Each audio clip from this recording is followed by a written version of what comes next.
आज से हम स्टार्ट करने वाले हैं मनी एंड बैंकिंग यूनिट के एमसीक्यूज। नेशनल इनकम के ऑलरेडी अपलोड हो चुके हैं तो उसको भी देख लेना। चलिए स्टार्ट करते हैं। सबसे पहले आता है what items are not included in M1 measure of supply. तो यहाँ पे आप लोगों को M1 के बारे में पहले कुछ बात समझा देता हूं, तब उसके बाद इस क्वेश्चन को अटेम्प्ट करना। M1 is the first and basic measure of money supply. इसका क्या मतलब है? आरबीआई ने आप लोगों को 4 मेजर्स दे रखे हैं, M1, M2, M3 and M4। ये चारों के चारों मनी सप्लाई मेजर करते हैं।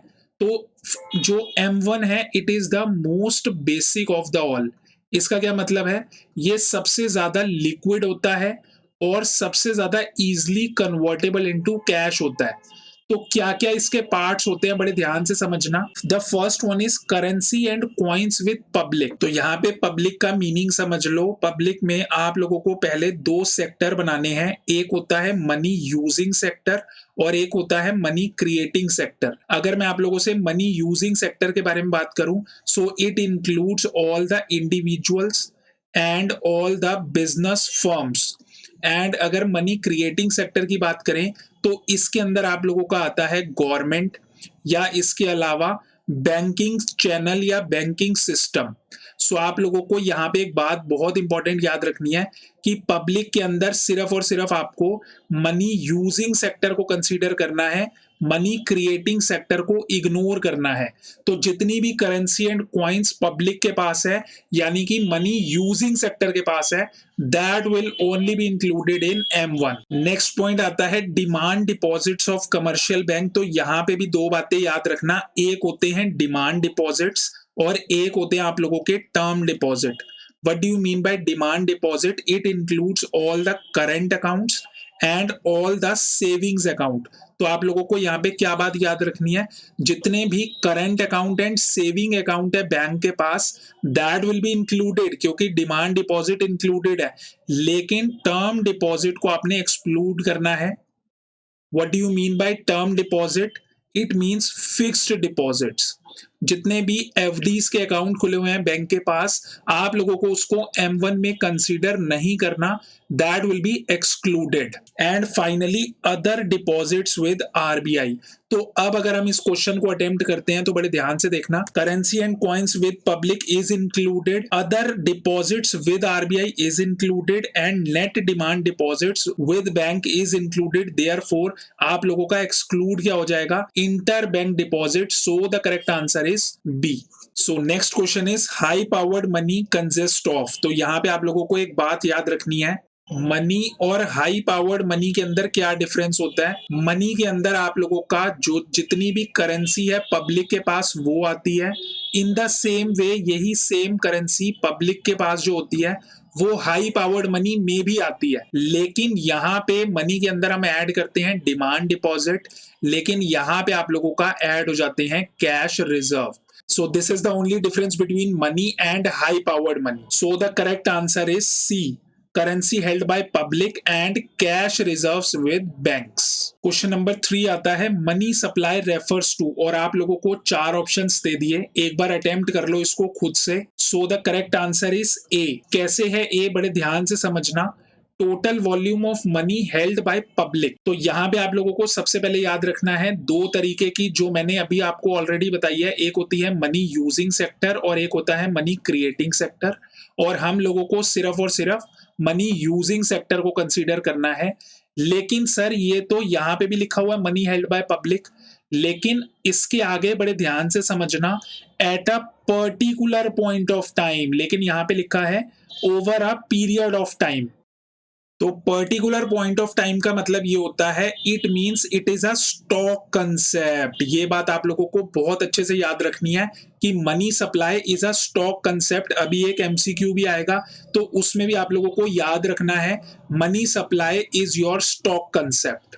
Over a period of time का क्या मतलब होता है? That it is a flow concept, लेकिन मनी सप्लाई एक फ्लो कंसेप्ट नहीं होता, it is a stock concept. So the correct answer is A. So next question ही आ गया है, money supply is a dash concept, so it is a stock concept. Stock concept के लिए आप लोग नेशनल इनकम की वीडियोस देख सकते हो, एमसीक्यूज ऑफ नेशनल इनकम। वहां पे मैंने स्टॉक और फ्लो में बहुत अच्छा डिफरेंस बताया है, बड़े ध्यान से उस वीडियोस को देख लेना।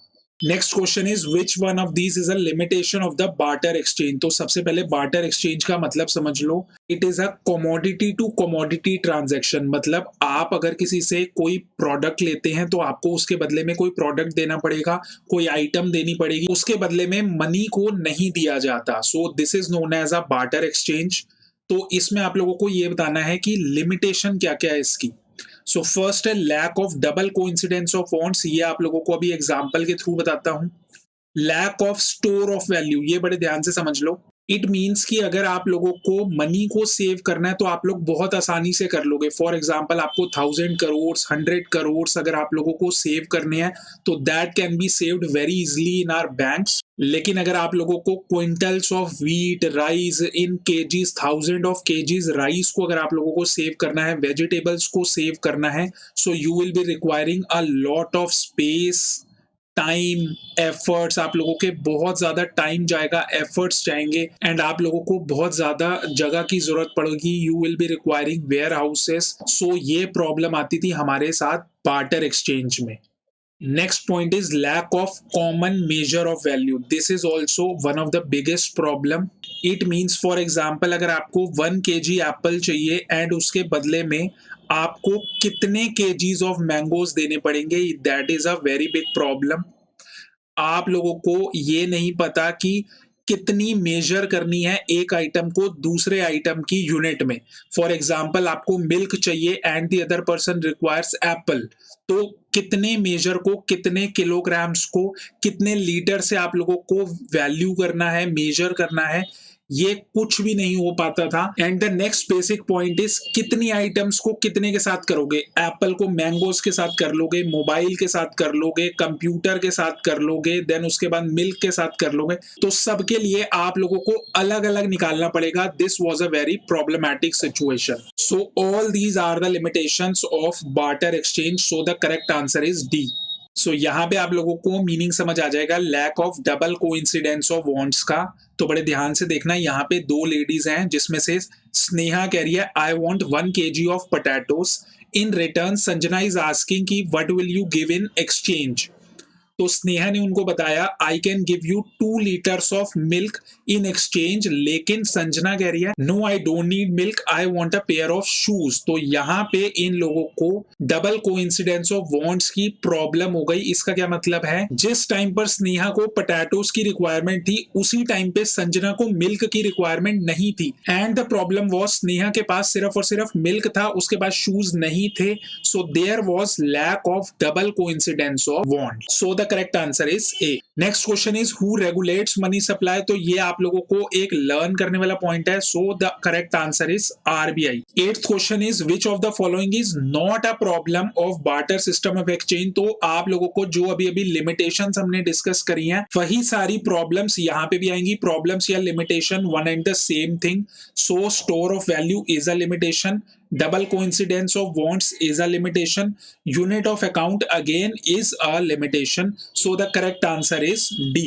Ninth question is money supply includes. तो ये भी आप लोगों के साथ एक बार डिस्कस कर चुका हूं, एक बार दोबारा डिटेल में समझा देता हूं। First is all deposits in bank, बिल्कुल गलत आंसर है। Only demand deposits in banks are included in money supply. तो डिमांड डिपॉजिट का क्या मतलब होता है, अभी आप लोगों को बताया था, savings account and current account जितने भी बैंक के साथ ओपन हो रखे हैं, अगर आप लोगों के टाइम डिपॉजिट्स आ जाएं तो वो मनी सप्लाई का पार्ट नहीं बनेंगे।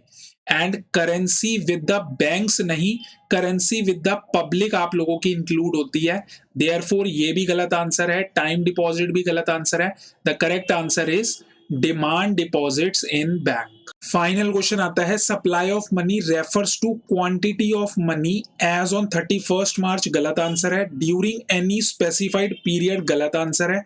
The correct answer is as on any point of time, और यही आपको बताता है that is it is a stock concept. याद है अभी आप लोगों के साथ डिस्कस करा है स्टॉक कंसेप्ट।